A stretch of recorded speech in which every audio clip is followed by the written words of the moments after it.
ख्याल से आज इतने एक बड़े पैमाने पे। बिल्कुल, बिल्कुल। हाँ। मैं आपको ये बताना चाहता हूँ कि ये पहला प्रयास है। मतलब बायोड्रामा हमारे यहाँ कोई कल्चर नहीं था।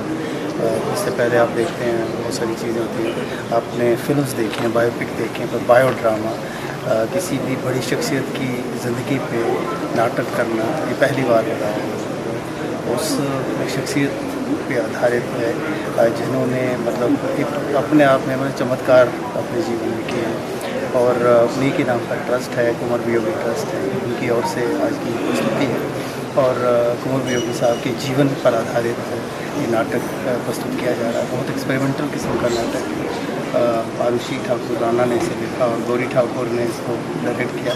दोनों हम लोग एज अ मुझे I take pride in the fact कि दोनों मेरी बेटियां जो है एक साथ एक ही प्रोजेक्ट को लेकर के उन्होंने काम किया।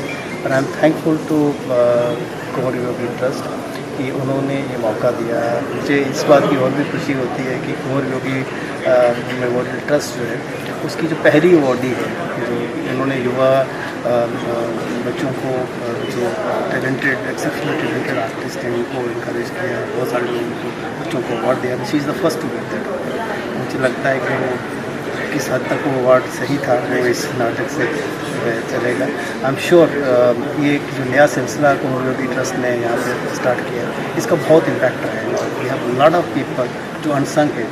इसका टाइटल सुनकर कि मैं जैसे मेरा तो पूरी दुनिया में कॉन्टैक्ट है, लोग टाइटल सुनकर के बार बार कह रहे हैं कि हम इस कहानी को जानना चाहते हैं। अनक्राउंड पोइट, तो लगता है कि there are lot of people in the world जिनका उनके लाइफ टाइम में वो रिकॉग्निशन, वो जो जगह जो स्थान उनको मिलना चाहिए वो नहीं मिला।